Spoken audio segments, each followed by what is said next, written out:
Genesis, kung sino yung kausap niya sa Genesis 1:20. Then sabi ni Pastor Jen, kausap daw doon is yung anak niya, which is si Jesus Christ. So, si Jesus Christ sa kanila po ay co-creator. Then, sabi niya, once na yung Ama, diba sabi niya, let us create. Ang Diyos na ang nagsasabi, pero doon sa, ang anak daw yung tagaganap. Sabi ko, so si Christ daw yung nag-create. Sabi ko, diba sa Genesis, sa verse 27, nakalagay, let God created, so mismo ang Diyos ang nag-create. Tapos binasahan niya ako ng Bible, dun sa Hebrews 2:1-2, nasabi niyo, di ba po, nakalagay doon na all things were made by Him. Yung si Kristo, di ba makikita ni Kristo nila at nilita ang lahat ng bagay.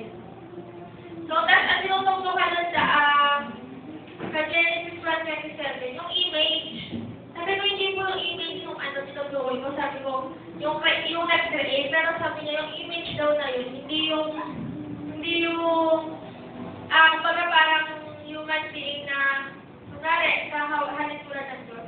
Sabi niya, yung image na yun is yun daw yung, parang patangian na Diyos na sabi, may faithful, tapos may kapayapaan, ganun yung ganun yung sinasabi niya, may respeto. So, yun yung pinag-uusapan namin kanina. Tapos, tinanong ko sa kanya, kasi may nakasharing din ako na, sabi niya, tinanong niya kung ano daw yung salvation sa atin. Kasi sabi ko, kailangan, yung salvation, diba, kailangan, magkakaroon pinaghihirapan yung salvation mo. Wala ka sa silubanan, yung faith mo, words. Kung wala faith words. And then sabi niya, hindi daw ganon. Kasi sabi niya sa Ephesians 2:8, diba? For by grace we are saved by faith. So, sa pamagitan lang daw ng biyaya, tayo ay naligtas. So, hindi na kailangan na. For by faith we are saved by grace. Therefore, by grace we are saved through faith. So, sabi niya, hindi na daw kailangan na mag-work ka pa. Kasi nga, ligtas na tayo sa bayaya ng Diyos. Kasi sabi dun sa verse 9, yung parang and that of birth, because parang nagpapalalo kasi yung tao sa birth. Pero, ang sinasabi ko sa kanya is yung faith with words. Sabi ko, laging kaakibat ng pananampalataya ang paggawa.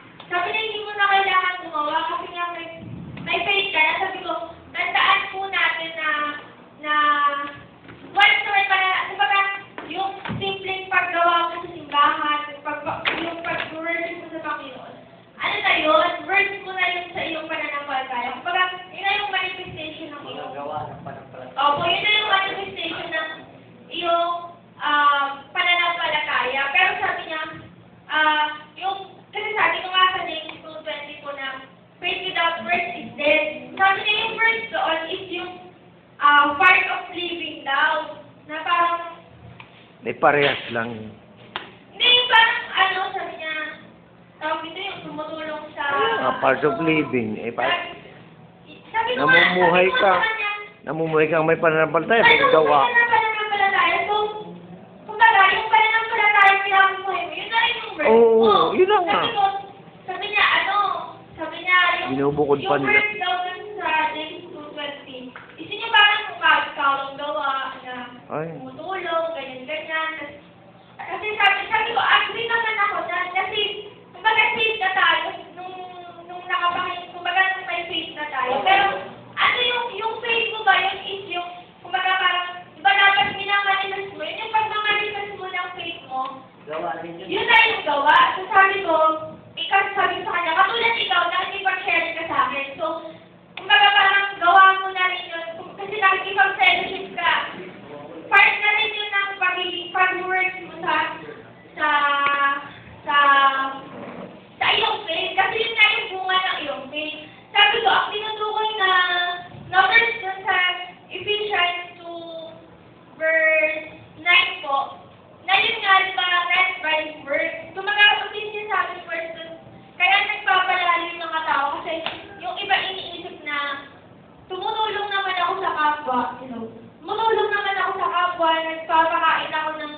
ganyan, maliligtas na ako. Kumbaga parang, sabi nga ni Pastor Jess kanina, na sabi niya, nagkaroon lang ng malaking pera, kasi ganyan ang instinct ng isang tao. Once na, kumbaga, may malaki-laking pera lang, o may mas magandang gadget, ganyan.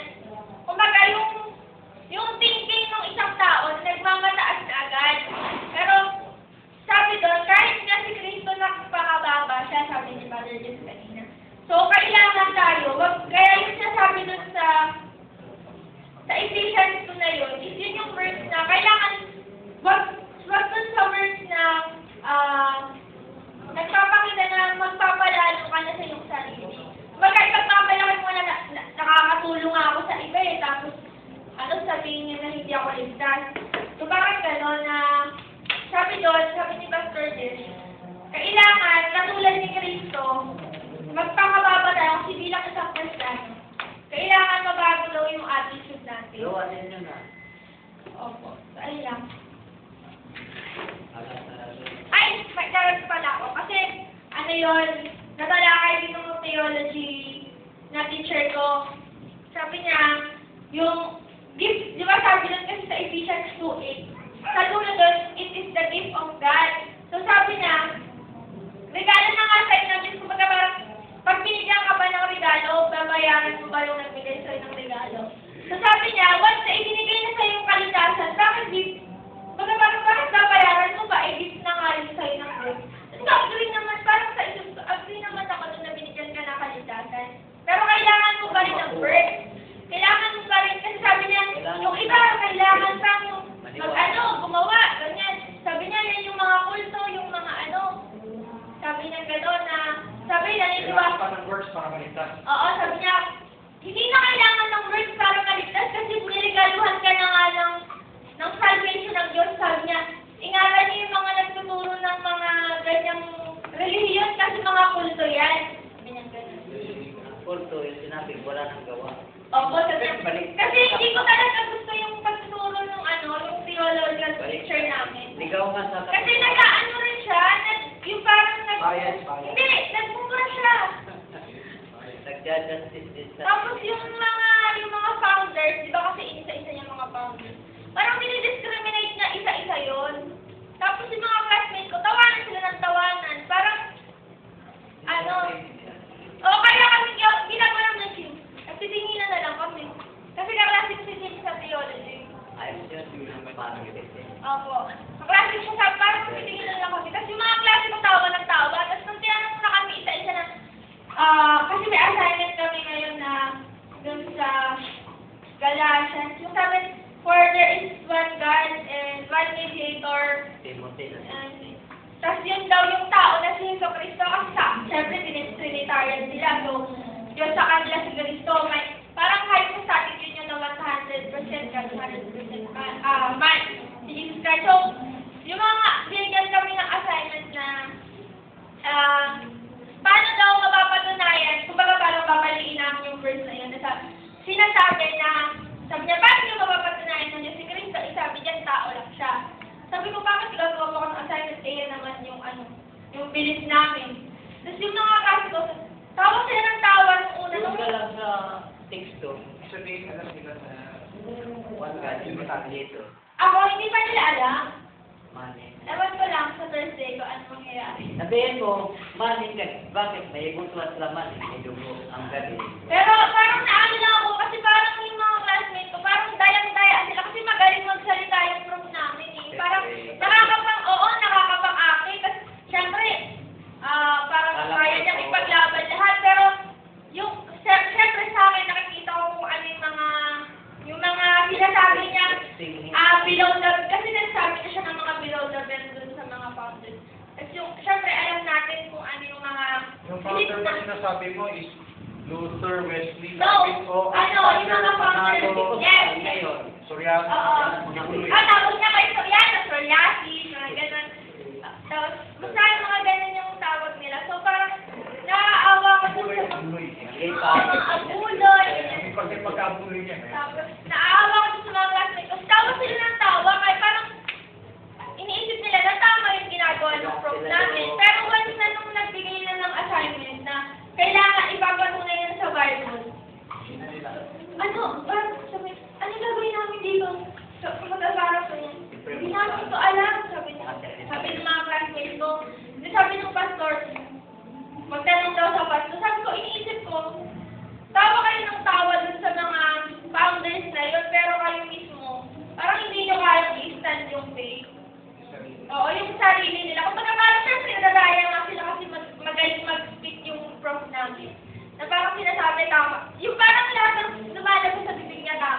dapat pagka nagtuturo ka ng Diyos, dapat hindi ka ba? Dapat sasabihin mo yung goals ay dapat kailangan kakain. Tapos meron pa ako isang ano doon na sabi niya kasi, kailangan daw hindi natin sabihin na tayo yung Church of God. Kasi sabi niya, isa-isa pa nga niya kami, papayag ka ba na ang tawagin na kunwari ako, Iglesia ni Jelay, ganyan, Church of Jelay, parang gano'n. Papayag ka ba na yun yung pangalan ng isang church? Ay, naku, So, ano ba naman yan? Sabi ko, biblical, di ba, na sabi, we are the temple of God. Tsaka merong topic kami sa ecclesiology, nasabi doon, the church is the temple. So, Yung papayag ka ba na tawag yung iglesia ni Jelay? Ibig niya sabihin kung tao si Kristo, papayag ka ba? Tawagin sa pangalan ng tao. oo, parang ganon. Pero sabi ko, kasi sabi niya nga, meron daw talaga building na itatayo para dun sa iglesia na yun. Tapos sabi ko, tapos yung mga klase ko, syempre yung mga second year, kasi halo kami, first year, second year, kasi dun sa Ano second yung year. background ng teacher mo? Anong level niya? Lugaran ba siya? Evangelical siya? Baptist? Unitarian sila. Ha? Unitarian. Hindi ko alam kung Italian, maraming denomination. Baptist. Kumbaga parang, kasi ano yun, sa subject na yun, naghalo yung first year tsaka second year kasi pinalikan namin. Eh, syempre kami may ecclesiology na kami. Study of church. Parang yung mga klase ko, naguguluhan din sila kasi sabi ng prof na namin, hindi ka pwedeng tawagin na church. Tapos sabi dun sa ecclesiology na topic na, the church is the temple. Kasi sabi naman sa Bible, we are the temple of God. So parang nagkakandaan yung Di wala silang specific na, Stand. na punto. Wala siyang Nalilito stand. sila kasi parang sabi nila, isa lang naman silang church, tapos parang nagkakaiba-iba yung turo nila sa amin. So parang nakita rin nila yung mali nung tinuturo ng prof namin. So ayun lang po. Yun lang ang naabot nilang lugar eh.